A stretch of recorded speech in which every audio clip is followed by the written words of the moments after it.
All right, welcome back, everyone. Ready for another deep dive? Today, we're going somewhere pretty interesting, the world of Satanism. But, and here's a twist, we're looking at it through, well, a guided hypnosis session on YouTube. Yeah, you heard that right, YouTube. Sounds like a unique perspective. It really is. The video, it's Romanian, features this hypnotist, Ghenadie Buga, and he's guiding a subject, Elena, through all these questions, all about Satanism. Now, before we even get started, I gotta say, we're not endorsing any beliefs or practices here. We're just exploring the information, seeing how some people see this topic, because let's be honest, Satanism, it's often misunderstood. Definitely. It's not every day we get to delve into someone's subjective experience under hypnosis. Should be insightful. Exactly. It's like, I don't know, peeking into a hidden world, A world shaped by personal beliefs, interpretations. So where do we even start? Well, Elena jumps right in, describing what she senses as satanic energy. Yeah, she talks about these reddish-brown energies, mostly at the telluric level, like deep within the earth. And as she goes deeper, get this, the color shifts to black. And she ties these energies to negativity, stagnation, suffering. She even mentions a void. The color symbolism here is pretty potent, isn't it? Red and brown, they often represent those base instincts, earthly desires, sometimes even violence, depending on the tradition. Then shifting to black as she goes deeper. It really reinforces that feeling of darkness, negativity. It does. It's like descending into the underworld, each layer getting darker. And then Elena connects these energies to certain emotions. Envy, pain, hypocrisy, even uses this term chameleonism. Chameleonism. Now that's a curious word. Right. She links it to manipulation, deception. Interesting suggests adaptability, blending in, maybe even masking one's true nature. Fits the whole image of Satan as a deceiver, right? Master of disguise. Yeah, it does. And then she suggests something kind of unsettling, that these negative energies, they can actually trap the human mind, especially the collective consciousness.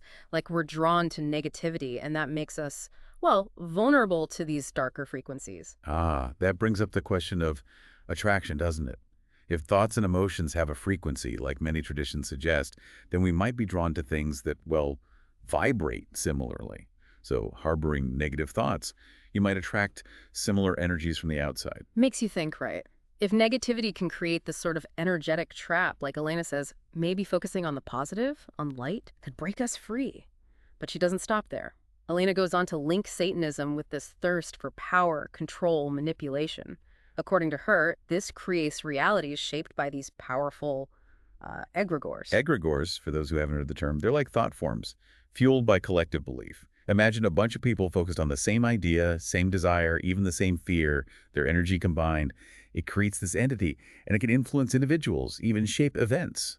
Wow, that's intense. And Elena even points to historical events, bloodshed, violence. She uses the phrase blood demanding more blood, like this cycle of negativity, violence leading to more violence, all fueled by this collective energy, fear, and aggression. It's a chilling thought, but sadly, we've seen it play out, haven't we? Witch hunts, religious wars, even modern conflicts, all driven by hatred, prejudice. Makes you wonder, could those be examples of egregores at work, shaping reality through belief? It's a question worth considering, for sure. But let's shift gears a bit. Look at how Elena sees Satanism historically. She calls it a long-standing cult or religion, even suggests it predates the quote-unquote positive religions. And she emphasizes how it's evolved, adapting to modern times while holding onto these core ideas, the use of fear, aggression, dominance. That's a different perspective. Challenges the usual good versus evil narrative. It's worth noting that many religions, even those we consider positive, have evolved too. They incorporate elements from older beliefs, adapt to changing social norms. Maybe what Elena describes is just another version of that. Humans seeking meaning, connection through shared beliefs. It's a good point. But how does this ancient religion manifest in the modern world? Well, that's where things get really interesting. Elena dives into the Church of Satan.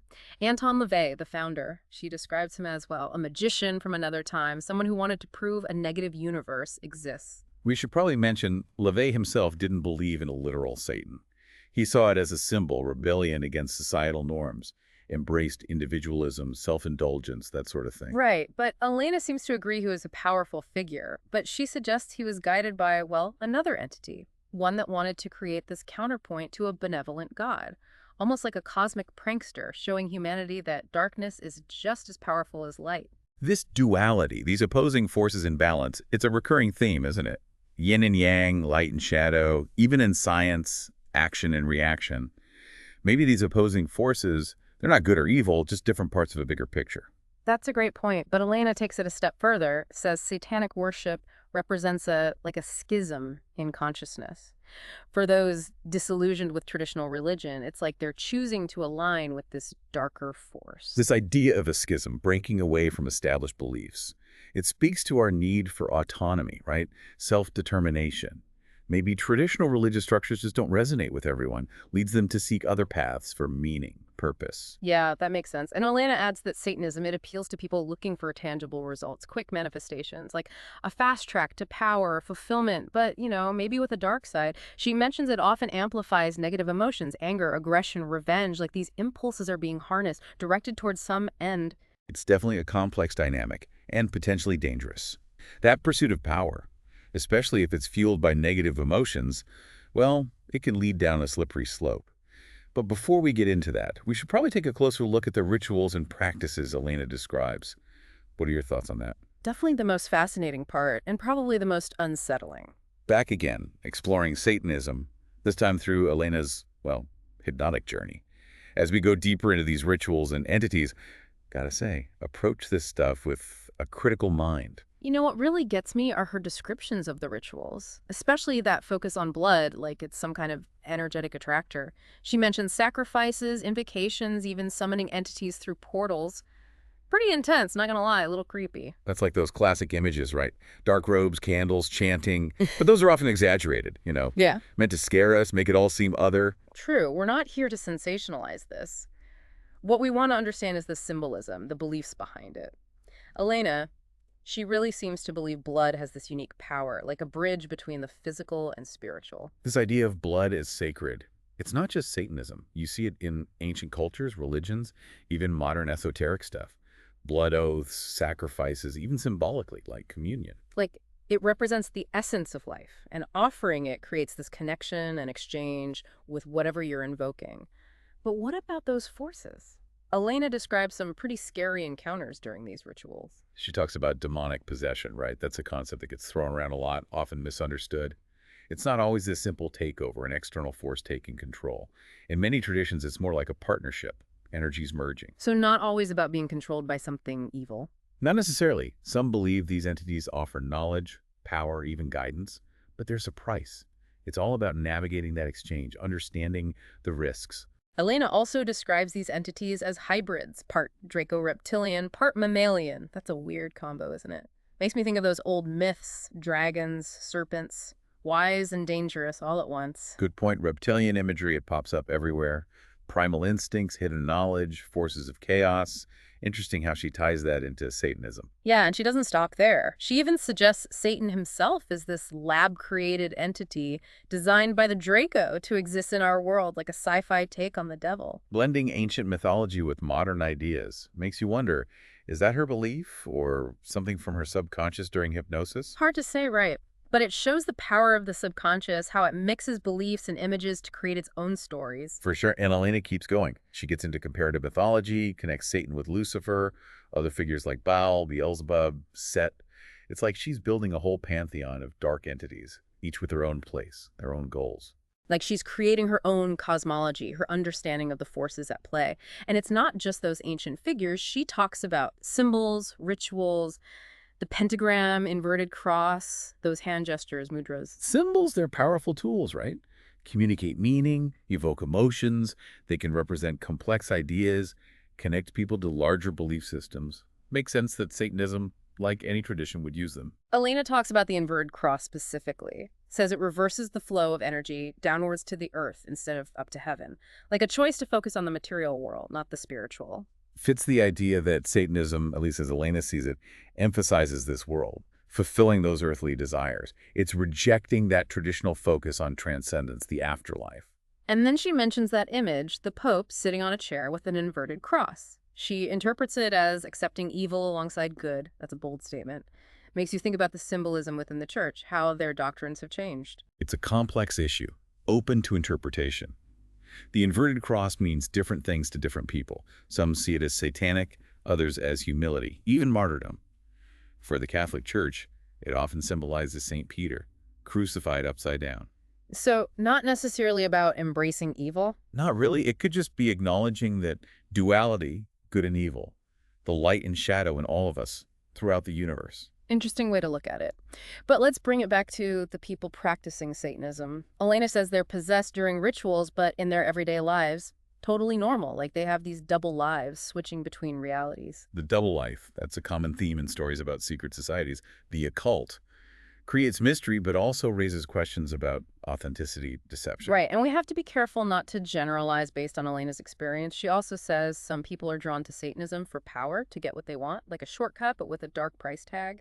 The allure of power, it's timeless. People have always sought it, some ethically, some not. The question is, what are we willing to sacrifice for power? What are the consequences of seeking it through harmful means? Elena even mentions addiction, dependency, linked to Satanism, alcohol, drugs, sexual excess, all part of this lifestyle, she says. Those are complex issues, lots of factors involved. While she might tie them to Satanism, we can't generalize or stigmatize people struggling with addiction. It needs compassion, understanding, regardless of beliefs. For sure, we're not judging anyone, just exploring Elena's viewpoint, trying to understand her world. She mentions a satanic church in Romania operating secretly in an old church building. A bit cloak and dagger. Yeah, it's To the mystique. secret societies, hidden knowledge. It's always fascinating, right? Taps into our desire for the forbidden, the unknown, what's hidden from society. Exactly, that forbidden knowledge, the taboo. Elena says many groups operate in secret, partly fear of persecution, partly to feel exclusive. That secrecy fuels misinformation, stereotypes, makes it hard to separate fact from fiction, brings us back to critical thinking, being discerning. We've covered a lot this episode. Elena's descriptions of energies, entities, rituals, the symbolism, the history. We've even talked about why people might be drawn to this, misunderstood belief system. But what does it all mean? What can we take away from this hypnotic journey into Satanism? That's what we'll explore in the final part of our deep dive. Back for the final part of our deep dive. And, as we wrap this up, this whole thing about Satanism through Elena's eyes, there's something that's been bugging me. We've talked about all this stuff, energy, entities, symbols, the rituals, why people join these groups. But is there, a common thread? Something that ties it all together? That's the core question, isn't it? What's the underlying theme here? And it seems like, it all comes back to power. Seeking it, wielding it. Elena, she describes this satanic energy as tied to the earth, that deep telluric level. And she connects it to control, manipulation, dominance over the material world. Yeah, I see that. That desire for power, it pops up throughout her story. People wanting fast results, tangible stuff, manifestations. It's like they're after a shortcut, even if it means tapping into those darker parts of themselves, that negativity, the aggression. And those rituals she describes, it's like they're tools to channel that energy. Right. Accessing power outside the normal ways. Blood, summoning entities, manipulating symbols, all about harnessing these forces, bending them to your will. Kind of like playing with fire, though, right? Could get burned if you're not careful. Exactly, there's a risk. That's why you got to be discerning, think critically.